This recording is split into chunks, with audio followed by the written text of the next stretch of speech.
Mawi pa kayo. Hindi ako feeling ko yung sinasabi nilang June 30, hindi pwede naman ma-proclaim bago mag June 30. Sinasabi lang nila 'yan kasi titingnan nila kung yung taong bayan magagalit, kung mananahimik. Kaya nga tayo, nananawagan tayo dun sa 2 million na mahigit na bumoto sa Duterte Youth. Pati doon sa bumoto sa BH na 300,000 plus. I-voice out ninyo yung inyong galit dito sa COMELEC, lalo na kay chairman. Mali po yan. Again, voice out lang, hindi magrebelde. Yung mga nakikinig na naman dyan, natatanga-tanga. Diba? Wag kayong tatanga-tanga. So, voice out lang po ang sinasabi natin. Ilabas ninyo. Kasi alam nyo, malaking bagay yung yung public opinion sa mga pangyayari. Kaya nga, alam nyo, itong darating na impeachment, darating na mga issue sa lipunan, ay naku po, maniwala ho kayo sa akin. Your public opinion matters most. Nok ng wewe. English yun, hayop. Shucks. Totoo po, walang biro ho. Malaking bagay po yung ating public opinion. Kaya ipahayag ninyo. Ito nga may papakita ko sa inyo ha. Ito, mas matindi po itong issue kesa dito sa tawag dito sa Duterte Youth o dito sa pangalan nitong isa, yung BH. Ito ay mas matindi pang issue. Panoorin natin to ha. Chairman Garcia, I want to talk to you about Erwin Tulfo. Erwin Tulfo acquired U.S. citizenship by assuming a fictitious identity. Erlich Sylvester Tulfo. He served in the U.S. Army. Nabuko yan. Binawian siya ng U.S. passport. He escaped to the Philippines to avoid getting prosecuted in the Yan, nanahimik na yan, di ba? May dokumentong lumabas na binawian ng passport anong pangalan na? Kalimutan ko na yung pangalan niya. Yung Amerikanong pangalan niya. Di ba? Binawian. Bakit? Kasi medyo kalokohan, di ba? Ito na lang We have all the capacity to ask our friend America. Di ba? We have DFA. You can coordinate with DFA. Is this true? Is this document real? Na talagang itong Ervix ba yun? Si Erwin Tulfo? Don't tell me wala kayong COMELEC, wala kayong connection sa Amerika. Imposible po yan. Kayo nasa gobyerno ng Pilipinas. You have ways to communicate with the America. US. Nung nandito na siya sa Pilipinas, hindi siya naka-assume as DSWD Secretary because of citizenship issue.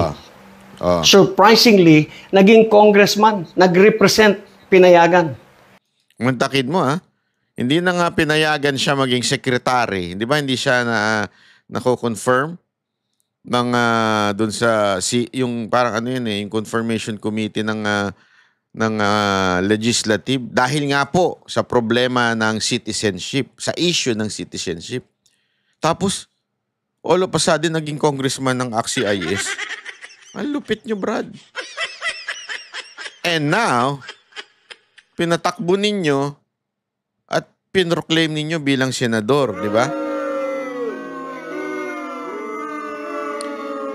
Kung walang problema yan, at kung walang issue yan, bakit hindi man lang na-confirm yan nung siya ay naging secretary?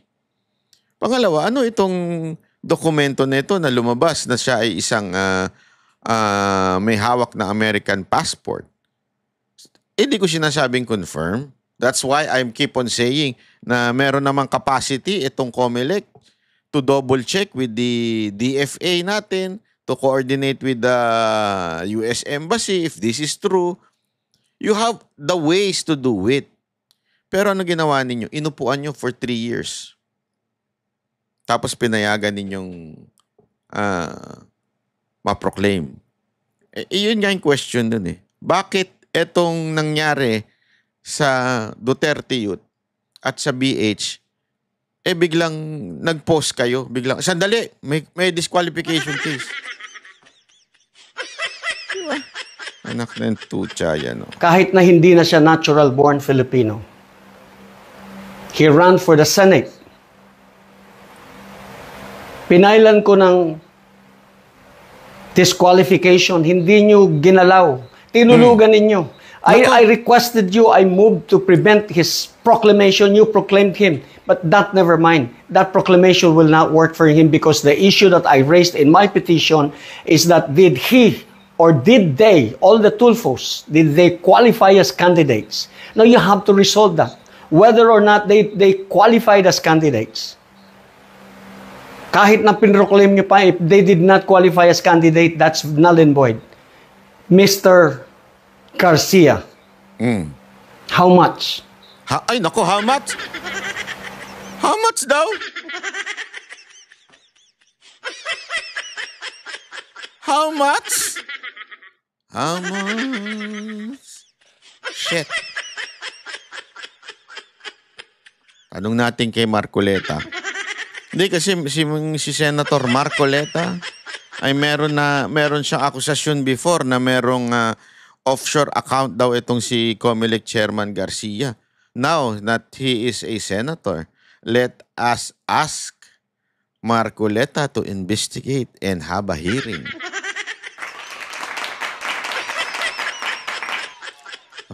Gawa tayo ng reel. Congressman Marcoleta, mananahimik na lang ba sa COMELEC? Yes or no? Yan ang tanong dyan. Ha? Tingnan natin.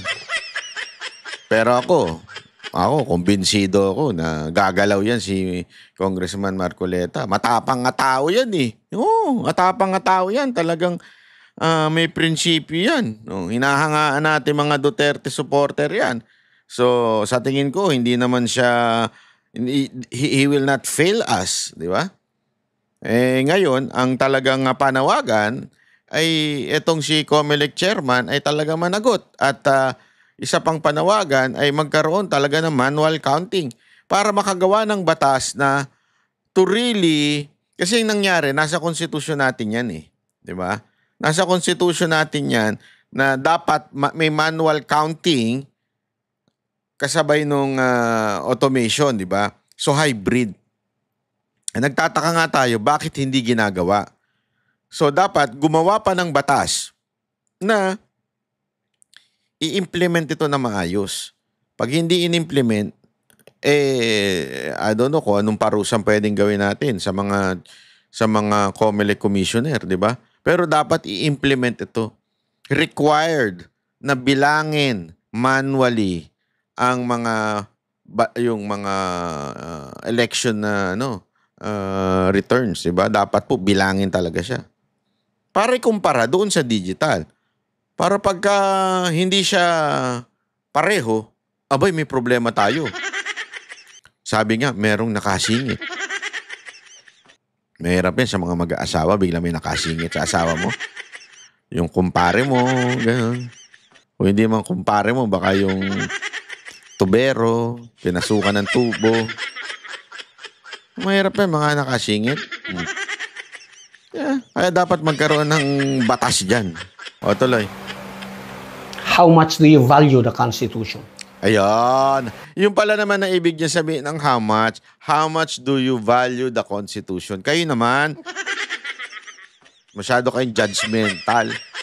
How much you value the Constitution? Violation po yan. You allow a person, a fugitive in the US to sit in our Senate. Are you proud? You proud of yourself? Alam mo ba Are you? kung bakit natural-born citizens lamang ang pwedeng maging senador at congressman? Presidente na rin, tsaka vice-presidente. Pero ang pinag-usapan natin ngayon, senador, alam mo kung bakit natural-born citizens lamang ang pwede? Para hindi tayo maghalal ng Pilipinong gumawa ng kabalbalan sa ibang bansa at pagkatapos pagbalik dito, tatawagin pa nating honorable. Naunawaan mo ba yan? Naunawaan mo ba? Sabihin na natin, sige, yung sinabi kong he is a fugitive from justice sa Amerika, hindi. Sige, hindi. Kahit na nag-submit siya ng falsified documents para makakuha siya ng US citizenship and therefore he violated US penal laws. Wala na yon. But the fact that he submitted falsified documents, that is dishonorable. Nako po. Tapos, ngayon, senador natin, tatawagin natin honorable. Naunawaan mo ba yan, Mr. Chairman? We can do that, pero you rule on my petition. Pag-usapan natin, let the Supreme Court decide. Let the Supreme Court say, yes, he can be addressed as honorable. Yes, he can sit as senator of this country. Hindi pwede yan, Mr. Chairman. Hindi rin pwede yung sinasabi mong mawawalan ka ng jurisdiction at mapupunta na sa electoral tribunal kasi hindi kasya sa mga araw na natitira. Are you serious? Umpisa pa lang sinasabi mo na mawawalan ka ng panahon eh. Paano kang hindi mawawalan ng panahon? Hindi mo naman pinapansin yung aking petition. Just rule on it. Whatever. So that I can elevate it. I don't need to go to the electoral tribunal. Do you understand the issues? The issues are for us. Filipinos, rule on my petition, Mr. Chairman. That's all I ask of you. Retired to eh. Alam ko retired general ito si Atty. Berhil eh. Ewan ko, double check ko. Pero ito, anyway, sinasabi niya nga, mag-rule ka na. Ang ginagawa mo, tinudulugan mo yung kaso eh. I-rule mo para pagka na-rule mo na, pwede nang iakyat sa Supreme Court. Kasi ganito yan, mga kababayan. May isa pang balita na lumabas, okay? Para linawin lang natin, ha? Sandali. Eto, hindi ko lang nailagay. Ayan, yan. Okay. Wait lang. Kasi sinasabi, ang reasoning daw ng COMELEC ay na-rule na namin yan. Okay? Ano ba yung sinasabing hindi na-rule? Ito. Pakinggan natin. Attorney Garcia, magandang gabi po sa inyo. Magandang gabi po, Ma'am Pinky at sa iyong mga taga-panood dito Attorney, sa Pilipinas at kahit saan sa mundo.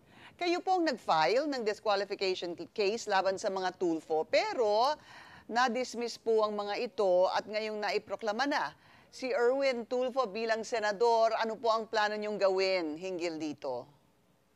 Hindi po, na-dismiss po. Sabi nila kasi walang inattach na certificate of candidacy. Pero nag-motion for recon po ako.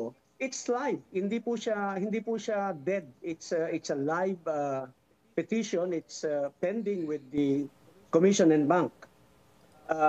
Pinaliwanag ko lang po bakit hindi ko inattach yung certified true copy ng certificate of candidacy kasi sabi ko the original. So sa madaling salita, sinabi ng COMELEC merong kulang doon sa document na pinapasa mo. Okay? So ano ginawa niya? Inattach niya at ibinalik niya sa COMELEC. Okay? So hindi nag-rule out. Yan ang sinasabi ni Atty. Berhil Garcia. Copies are in your custody, so I did not find it necessary to attach. But So, then after attorney, that, it tinanggap was po ba yun ng forwarded na. COMELEC, yung inyong paliwanag na hindi po kayo nag-attach ng certified true copy dahil ang sabi nyo nga ay nasa kanila din naman po yun? Totoo, oo. Actually, noong March 11, there were two orders issued by the Commission, First Division ng COMELEC. First is, ano tawag dito, yung in-elevate niya, certifying and elevating the case to the Commission and Bank. And then another order during the same day, directing the clerk of the commission to elevate the case to the commission and bank. It is where the case is still pending up to now. Kaya po tinatawag yung live petition pa rin po. Yun. So ibig sabihin hindi po na-dismiss. Nasa NBank nga. So nasa COMELEC. Pinaiikot-ikot tayo eh. Yan ang mahirap dito sa COMELEC nito, yung mga statement nyo talaga. So, ibig sabihin ng live, buhay. Buhay pa yung kaso. Hindi nila dinidinig. It is very much so, yes. And dahil po na-proclaim na siya, sakali po, in the event that the COMELEC and Bank decides on your favor, Ang ibig ho ba sabihin nito ay pwedeng matanggal si Senator-elect, ang tawag na po, Erwin Tulfo? Opo, because yung aking pong petition is grounded on the fact that did they qualify as candidates. So we go back to the period where they have to prove their qualification to run as senator or congressman, as the case may be, sa limang mag-aanak na nag-file ng kanilang candidacy. At attorney, balikan nga po natin ang inyong depensa dito sa petisyon laban sa Tulfo. Opo, ang sinabi ko po is the Tulfos did not qualify as candidates for the national local election this 2025 election dahil sila ay prohibited, two grounds, no? Prohibited under the Constitution because they are a political dynasty, and second because they do not possess the constitutional requirement of natural born status. Yun po yung aking Opo. yes. Opo. But attorney, alam naman po natin na napakarami na pong mga magkakamag-anak na nanalo nitong eleksyon, at kahit po nung nagdaang eleksyon, ibig sabihin parte po sila ng tinatawag mga political dynasty. Okay, yan na yung sa issue niya, yung political dynasty. Pero more than that, ang issue ko diyan talaga yung yung issue patungkol po doon sa disqualification. Okay? Una, dapat yung citizenship ni Erwin Tulfo ma-resolve yan, 'di ba? Ano ba talaga desisyon ng COMELEC? Yun nga yung sinasabi ni Attorney Virgil kanina na parang desisyonan nyo na. Rejected ba o hindi? You don't see it as not a ground for disqualification, o you haven't proved any ganito. Desisyonan nyo na. Bakit nyo tinetenga? Kasi ang problema dito, kaya ganito ang ginagawa nila para kaya nilang kasi one way of masabi nating hindi mabigyan ng justice ang isang tao, i-delay mo ng i-delay. Diba? I-delay mo lang ng i-delay. So, dinidelay nila para, siyempre, senador na si Erwin, eventually, makakalimutan na yan. Diba? Ang problema nga, bakit nyo i-delay? Pwede nyo namang desisyonan na, kung reject, reject, tatanggapin naman ng tao, tapos, pwede nyo nang elevate ngayon yan sa Supreme Court. And let the Supreme Court rule. Bakit ayaw ninyo? Kasi nga, we all know that this COMELEC now, tila mukhang nakakatanggap ng tawag. Tila, alleged. Hindi natin alam dun sa Marcos sa Romualdez o sa Araneta, di ba? Hindi natin alam kung sino doon sa dalawa. Kasi nga, sabi nga ni Amy, yan na nagpapatakbo ng ating gobyerno ngayon, itong Romualdez at ang Araneta. Mukhang kontrolado ang COMELEC din natin kasi kita mo naman, di ba? Yung mga Duterte aligned party list ang talagang binabanatan. Tapos walang sinasabi o ginagawa pag ang inirereklamo ay kakampi ng Pangulo o kakampi ni Speaker. For that matter. Naku, may for that matter pa. Totoo, di ba? So, anong meron? Bakit ganun? Yan po yung ating pong subaybayan. Kasi this is something na nakakabahala. Dahil, eto mga kababayan, supposedly, ang COMELEC dapat hindi talaga yan bias.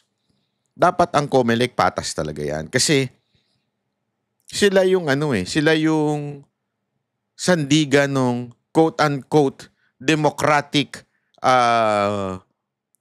system na meron tayo. Ano yun? Election. They are the supreme authority in terms of the election, whether in conducting the election, whether mga decision about the election, sila yun. So dapat, non-political sila. Hindi pa pwedeng sila po ay na mukhang merong kinikilingan.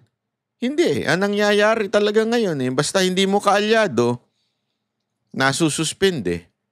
Kami ang boses ng masa, hindi natatakot. Katotohanan lang, di kami nalulunod. Walang bahid ng sismis, lahat ay totoo. Kahit sino ka pa, pag mali ka babanatan ka. Walang pinipili kulay, wala kaming kinikilingan. Basta para sa bayan, kami lalaban. Pag tama palakpakan, pag mali banatan. Di matitinag, di matatakot, para sa bayan tuloy ang sigaw. Sa harap ng kamera, walang halong takot. Mga baluktot, lahat kayo'y tuwa.